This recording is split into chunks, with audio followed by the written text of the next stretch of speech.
Hello बच्चों, let's see the question and the question is an organic compound. हमारे पास कोई organic compound है बेटा जिसका मॉलिक्यूलर फॉर्मूला आपके पास C6H7O2 एन हमारे पास है। जहां पर उसने आपसे बोला बेटा कि यहाँ पे 6 कार्बन एटम जो है वो आपके रिंग सिस्टम में है, मतलब 6 कार्बन एटम जो है वो आपके रिंग बना रहे हैं, है ना। और टू डबल बॉन्ड्स जो आपका रिंग सिस्टम है बेटा, वहां पे 2 डबल बॉन्ड है। And nitro group are as a substituent, मतलब नाइट्रो ग्रुप जो है वो आपका एज अ सब्स्टिट्यूएंट है। तो इसको करने के लिए बेटा आप देखो देखो 6 कार्बन की आपके पास रिंग बन रही है, तो हमने यहाँ पे 6 कार्बन की रिंग बना ली बेटा, है ना, जो आपके कार्बन बॉन्ड हो गए जिसमें।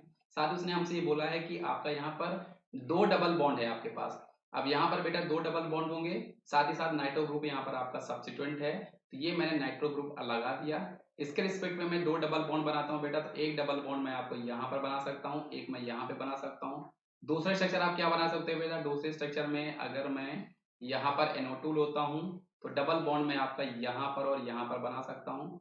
तो आप देख सकते हो बेटा यहाँ पर ये 2 केस रहते हैं। आप चाहो तो एक और केस बना के भी देख सकते हो। अगर तीसरा केस मैं बनाऊं, यहाँ पर मेरे पास बेटा NO2 है और डबल बॉन्ड मैं आपका यहाँ पर और यहाँ पर अटैच करके देता हूँ, तो ये हमें डिफरेंट डिफरेंट टाइप के स्ट्रक्चर मिल रहे हैं, जो कि हमारे पास C6H7O2 का है, जहां पे 6 कार्बन की आपको रिंग मिल रही है, साथ ही रिंग में 2 डबल बॉन्ड है और N2 ग्रुप आपका यहाँ पे सब्स्टिट्यूएंट है। तो बेटा यहाँ पर जो आपकी रिंग है ना, हमारी जो रिंग है बेटा वो सेम एटम से बनी हुई है, यानी कार्बन एटम से बनी है। रिंग मेडअप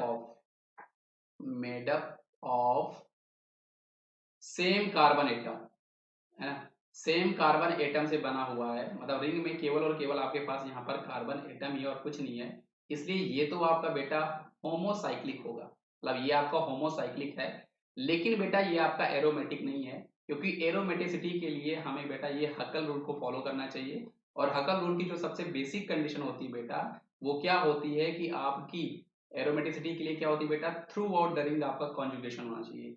मतलब यहाँ पे जो इसकी सबसे बेसिक कंडीशन होती है, आप जिसको सबसे इजीली क्रॉस चेक कर सकते हो, तो वहां पे आपके पास बेटा through out the ring through out the ring conjugation होना चाहिए, कॉन्जुगेशन होना चाहिए। अब ये कॉन्जुगेशन क्या होता है बच्चों, ये आपको थोड़ा बहुत बेसिक पता होना चाहिए।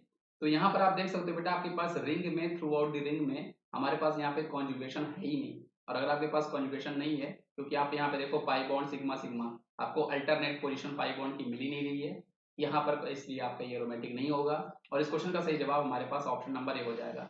ये आपका होमोसाइक्लिक तो है, ये आपका होमोसाइक्लिक तो है, क्योंकि हमारी जो रिंग बनी हुई है बेटा, हमारी जो रिंग बनी हुई है, आप देख सकते हो ring made up of same carbon atom, वहां पे केवल और केवल कार्बन एटम है, इसलिए होमोसाइक्लिक है। Through out the ring conjugation system यहाँ पे प्रेजेंट नहीं है, इसलिए आपका एरोमेटिक नहीं है। Option A is the correct proof. और वैसे एरोमेटिसिटी को पता लगाने के लिए बेटा हम लोग हकल रूल यूज किया करते हैं, हकल रूल। तो यहाँ पर हकल रूल आपका सेटिस्फाइड नहीं हो रहा है। तो आई होप आपको ये कॉन्सेप्ट समझ में आया होगा बेटा। इसका सही जवाब हमारे पास ऑप्शन ए था बच्चों। So thank you.